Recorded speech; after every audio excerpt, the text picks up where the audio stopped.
पुंडलिक वरदारी विठ्ठल श्री ज्ञानदेव तुकाराम. नमस्कार मंडळी, अमृतबिंदू या आध्यात्मिक मराठी यूट्यूब चॅनलवर पुन्हा एकदा आपले स्वागत आहे. आजच्या चिंतनाचा श्लोक असा आहे: जया वर्णिती वेदशास्त्रे पुराणे, तयाची नियोगे समाधानवाने, तया हे तया लागे हे सर्व चांचल्य दीजे, मना सज्जना राघवी वस्ती कीजे. श्रीराम. मंडळी, समर्थ या श्लोकामधून भगवंताचं वर्णन करतात. भगवान कसा आहे आणि त्या भगवंताला साध्य करण्याकरता आपल्याला काय करावं लागतं. समर्थ म्हणतात की दया वर्णिती वेदशास्त्रे पुराणे, वेदाने, शास्त्राने, पुराणाने ज्या परमात्म्याचं वर्णन केलेलं आहे, अपार असं वर्णन केलेलं आहे. वेद तर समुद्रा इतका बोललेला आहे. शास्त्र म्हणजे 6 शास्त्र आहेत की ज्याला आपण आपल्या धर्मामध्ये दर्शन असं म्हणतो. पातंजलींचं असणारं योग दर्शन आहे, उत्तरमीमांसा आहे, पूर्वमीमांसा आहे, न्यायशास्त्र आहे, अशी 6 शास्त्र आहेत. या 6 शास्त्रांनी आणि पुराण तर 18 पुराण आहेत मुख्य, पुन्हा उपपुराण आणखी भरपूर आहेत. या सर्वांनी देवांचं वर्णन केलेलं आहे. आता हे वेद, शास्त्र, पुराण हे जे देवाचं वर्णन करतात हे आपल्या सामान्य माणसांच्या बुद्धीच्या पलीकडचं आहे मंडळी. आपण त्याचा विचार सहजपणे करू शकत नाही. वेद समजून घेण्याकरता खूप तपश्चर्या करावी लागते, खूप शरीर मन झिजवावं लागतं. एका वेदाचं नुसतं आकलन करून घेण्याकरता 12 वर्षाचं तप करावं लागतं.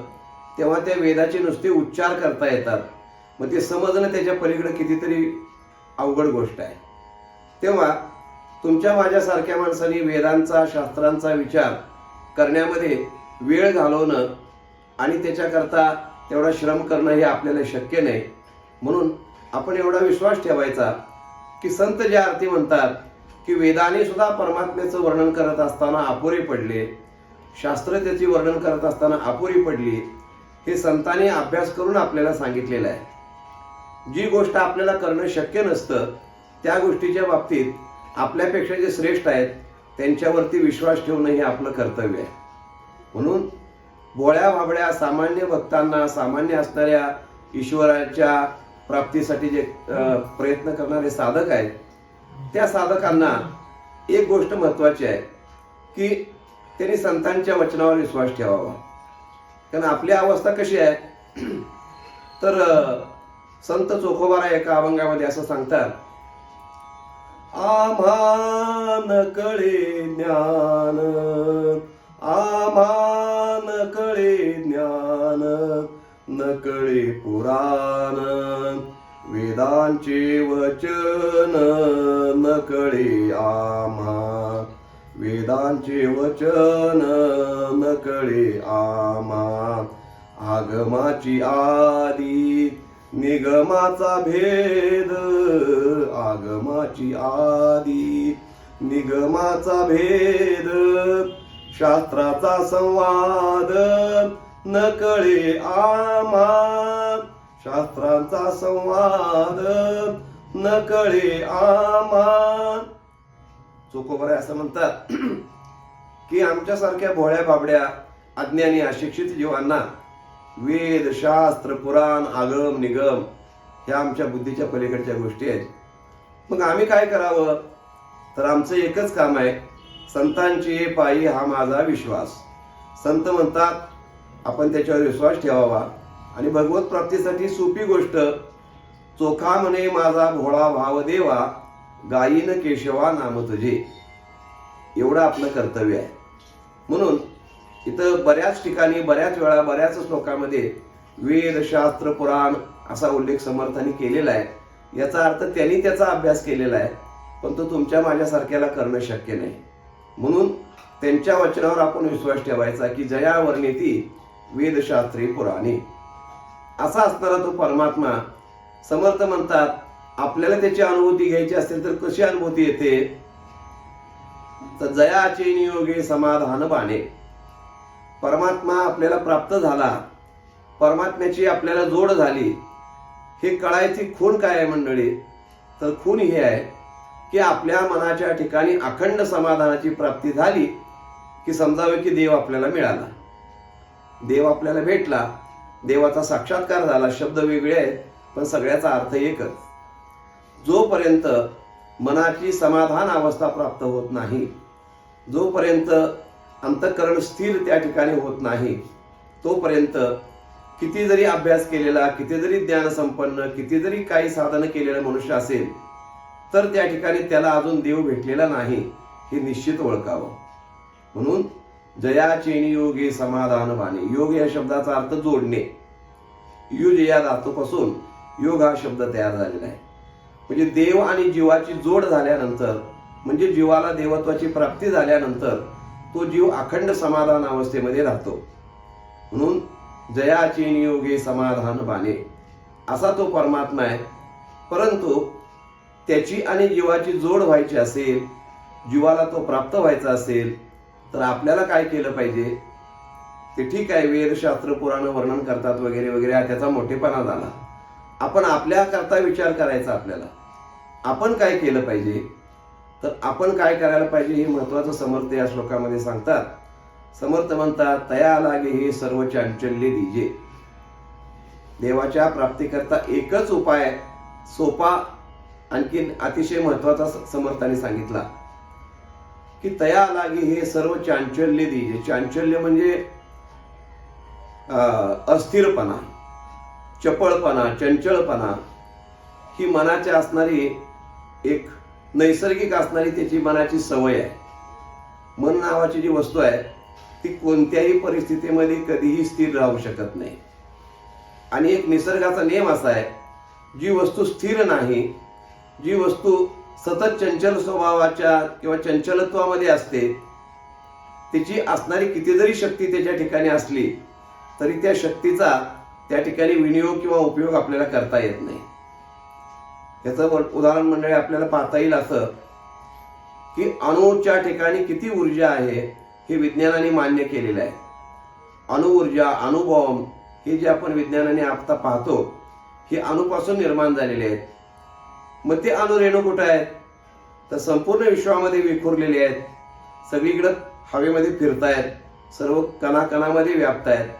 परंतु त्यांची ऊर्जा जर अनुभवायची असेल, त्यांची ताकद जर अनुभवायची असेल तर त्या एखाद्या उपकरणामध्ये, एखाद्या त्या अणुभट्टीमध्ये त्या अणूंना एकत्रित केलं पाहिजे. आणि एकत्रित केल्यानंतर मग जे काही त्यांचं सामर्थ्य आहे, जी ताकद आहे, ती अवाढव्य स्वरूपाची आपल्याला ताकद पाहायला मिळते. हे जसं आहे, जाऊ दे, त्या अणुऊर्जेचं आपल्याला समजण्याच्या पलीकडचं आहे थोडंसं.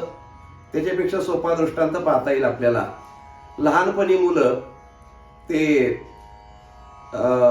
अंतर्वक्र असणाऱ्या भिंगाची काच, त्या अंतर्वक्र भिंगाच्या काचेचा एक खेळ करायचे. काय करायचं? एखादी काडी, आग पेटीमधली काडी घ्यायची, अंतर्वक्र काच त्याच्या समोर धरायची आणि त्या काचेच्या मागे धरलेली काडी ती पेटायची, त्याला आग लागायची. कशामुळे होत होतं हे? तर त्या अंतर्वक्र काचेवरती सूर्यकिरण पडल्यानंतर विखुरलेली सूर्यकिरण आहेत, पण ती एकत्र येऊन त्या काडीवरती ज्या वेळेला त्याला स्पर्श करतात त्यावेळेला ती आगपेटीतली काडी पेटते. एक एक वेळेला कागद सुद्धा पेटवायचं काम त्या पद्धतीनं केलं जायचं खेळ म्हणून. हा खेळ नाही आहे, फार मोठा एक सिद्धांत आहे. सूर्यकिरण विखुरलेली असतात तेव्हा त्याचा तितकासा नाही उपयोग होत, परंतु ते एका उपकरणाने एकत्रित केल्यानंतर, स्थिर केल्यानंतर त्याची ताकद फार मोठी वाढते. नेमकं तेच आणि तेच मनाच्या बाबतीत आहे. मन जोपर्यंत विखुरलेलं आहे, आपलं मनामध्ये चंचलता आहे, मनामध्ये कोणत्याही विचाराची स्थिरता नाही, तोपर्यंत त्या मनाकडून काहीही मनुष्याला करणं शक्य होत नाही. परंतु मनाची ताकद नाही असं नाही आहे. मनाच्या ठिकाणी खूप मोठी शक्ती आहे, खूप मोठी. म्हणजे विश्व पुन्हा दुसरं निर्माण करण्याची ताकद मानवी मनामध्ये आहे. विश्वामित्राने तसा प्रयत्न केलेला होता, परंतु त्याकरता एकच गोष्ट महत्वाची आहे की ते मन एकाग्र झालं पाहिजे. एकाग्र या शब्दाचा अर्थ काय? अग्र म्हणजे टोक, एका टोकाच्या ठिकाणी त्याचं लक्ष केंद्रित झालं पाहिजे. मोठमोठे जे नेमबाज असतात खेळणारे, ते नेमबाज काय करतात? तो नेमबाजीचा खेळ खेळत असताना जे त्यांना टार्गेट दिलेलं असतं त्याच्यावरती एकाग्र दृष्टी करतात आणि मग त्याच्यावरती ती गोळी मारतात. अर्जुनाचा एक दृष्टांत आपल्याला माहिती आहे की ज्या वेळेला द्रोणाचार्य कौरव पांडवांना धनुर्विद्या शिकवत होते त्यावेळेला त्यांनी एक प्रयोग केला. एक झाड, त्या झाडावरती एका फांदीवरती बसलेला एक पक्षी असं समोरचं दृश्य होतं आणि प्रत्येक मुलाला त्यांनी धनुष्यबाण घेऊन उभं केलं आणि प्रत्येकाला विचारायला सुरुवात केली, तुम्हाला समोर काय दिसतंय? एकाने सांगितलं, गुरुजी समोर झाड दिसतंय. बाजूला हो, त्याला बाजूला काढलं. दुसऱ्याला बोललं, तुला काय दिसतंय? त्याने सांगितलं, गुरुजी ते झाड दिसतंय आणि त्या झाडाची एक विशिष्ट फांदी मला दिसते, तू पण बाजूला हो. तिसऱ्याला बोलवलं, तुला काय दिसतं? त्या फांदीवर बसलेला एक पक्षी मला दिसतोय. थोडा जवळ आला तो त्या टार्गेटच्या. त्याच्या पुढच्या मुलाला म्हणजे अर्जुनाला बोलवलं. अर्जुनाला विचारलं की अर्जुना तुला काय दिसतंय? तुला लक्ष्यभेद करायचा आहे, तुला काय दिसतंय? अर्जुनाने सांगितलं, गुरुजी मला ते झाडही दिसत नाही, त्या झाडाची फांदी दिसत नाही, त्याच्यावरती बसलेला पक्षी दिसत नाही, मला दिसतो त्या पक्षाचा डावा डोळा. शाबास म्हटले द्रोणाचार्य. अर्जुनाची पाठ थोपटली. एकाग्रता म्हणतात ती याला म्हणतात. मनुष्याला जर एका दिशेला जायचं असेल तर त्यानं एकाच दिशेला चालत राहिलं पाहिजे. खूप पळापळी करणारा जसा मुलगा किंवा मनुष्य म्हणा आपण, तो धावायला लागला, खूप धावायला लागला, पण चौकातनं ह्या रस्त्याला एकदा जातोय मागे येतोय, त्या रस्त्याला एकदा जातोय मागे येतोय, त्या रस्त्याला एकदा जातो मागे येतो. त्यानं धावून धावून धावून जरी ऊर फोडून घेतला, रक्त जरी ओकला पळून पळून, तरी तो जात मात्र कुठंच नाही. कारण का? जाण्याकरता एक दिशा ठरवावी लागते. त्यालाच म्हणतात एकाग्रता, त्यालाच म्हणतात स्थिरता, त्यालाच म्हणतात चांचल्य रामाला देणं. समर्थाने आपल्याला हे सांगितलं की बाबा रे, तुला जर भगवत प्राप्ती करून घ्यायची असेल तर त्या दृष्टीनं तुझं मन एकाग्र केलं पाहिजे, त्याच्या ठिकाणी मन स्थिर केलं पाहिजे. म्हणजे आपलं मन सध्या जे विषयामध्ये भरकटलेलं आहे, अनेक विषय आपल्या मनामध्ये घोंगावतात, अनेक प्रकाराने त्या मनाची विभागणी झालेली आहे.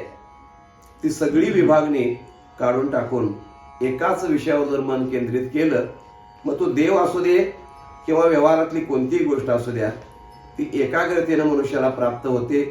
ही मनाची असणारी ताकद आहे. म्हणून समर्थ म्हणतात की पहिल्यांदा मनुष्यानं काय केलं पाहिजे? परमार्थामध्ये चांचल्य बाजूला काढून टाकता आलं पाहिजे. ते एकदम जमणार नाही, हळूहळू हळू काढता आलं पाहिजे. एका साधूकडे एक साधक गेला आणि त्याने विचारलं, मला देवाची प्राप्ती करून घ्यायची आहे. साधूने विचारलं, तुझं कशी कशी परिस्थिती सांग, तुझी कशी कशी आहे? त्याने सांगितलं, माझ्याकडे 100 जनावर आहेत, माझी शेती भरपूर आहे, अमुक आहे तमुक आहे, फार मोठं उलाढाल होती. त्यांनी सांगितलं, मी तुला सांगतो तसं करायचं. काय करायचं? 100 जनावर आहेत ना, त्यातलं एक जनावर विकून टाक, दुसऱ्या दिवशी ये. आला. साधूने दुसरं काय सांगितलंय? उद्या आणखीन एक जनावर विकून टाक. अशी 100 जनावरं विकायला लावली. त्याला सांगितलं, तुझं अजून काय काय आहे? शेती आहे. शेती आहे ना, अमुक अमुक कर, अमुक अमक्याच्या नावावर एवढी दे, अमुक अमक्याच्या नावावर एवढी दे, विभागणी करून टाक, त्याची वाटून टाक, तू त्यातनं मोकळा हो. असं करता करता करता करता करता सगळं शेवटी त्याच्याकडून ज्या वेळेला त्याच्या मनातून सगळ्या गोष्टी काढायला लावल्या, त्यावेळेला आता तुझ्याजवळ काय आहे विचारलं. आता माझ्याजवळ काय नाही. ते म्हणजे तुझ्याजवळ काय नाही असं नाही, जगात कुणाजवळ जे नाही ते तुझ्याजवळ आता आहे. आता तू एकच काम कर, त्याच्या ठिकाणी तुझं मन एकाग्र कर, म्हणजे परमात्म्याच्या ठिकाणी. त्याला ईश्वर प्राप्ती त्या साधूने घडवून दिली. नेमकं तीच अवस्था आपली पण आहे. आपल्याला वाटतं की देव आम्हाला अनुभव काय येत नाही देवाचा, तर आपलं मन विखुरलेलं आहे. त्या विखुरलेल्या मनामध्ये देवाची कधी प्राप्ती होऊ शकत नाही. म्हणून समर्थ म्हणतात की तया लागे हे सर्व चांचल्य दीजे. हे चांचल्य जे आहे, चपळ म्हणजे काय, चंचलपणा जो मनाचा आहे, तो भगवंताच्या चरणी अर्पण करावा, म्हणजे स्थिर करावं. आणि त्या रामरायाच्या चरणाजवळ मना सज्जना राघवी वस्ती कीजे, त्या रामाच्या चरणाजवळ अखंड मनुष्यानं वास्तव्य करावं. याचा अर्थ त्याच्या पायाजवळ बसून राहावं असा नाही, देवळात जायचं नाही 24 तास रामाजवळ बसायचं असा नाही. रामरायाच्या स्वरूपाच्या ठिकाणी मन एकाग्र करणं, केंद्रित करणं, किंवा त्या मनामध्ये सतत रामाचं ध्यान करत राहणं, यालाच राघवी वस्तिकी जे असं म्हणतात. अशा प्रकारे परमार्थाचा सोपे सोपे प्रयोग आपल्याला समर्थांनी या श्लोकाद्वारा सांगितलेले आहेत. त्यापैकी जे आपल्याला जमण्यासारखं असेल ते आपण करावं आणि आपलं जीवन उन्नत करून घेण्याचा निश्चित प्रयत्न करावा, ही संतांची आपल्याला असणारी शिकवण आहे. मंडळी, आजचं चिंतन आपल्याला कसं वाटलं ते जरूर कळवा. चॅनलवरती जर नवीन कोण आला असाल, पहिल्यांदा ऐकत असाल, तर चॅनल सबस्क्राईब करा व इतरांच्यापर्यंत त्याची माहिती जरूर पोचवा. भेटूया मंडळी पुन्हा पुढच्या भागामध्ये. तोपर्यंत नमस्कार. रामकृष्ण हरी.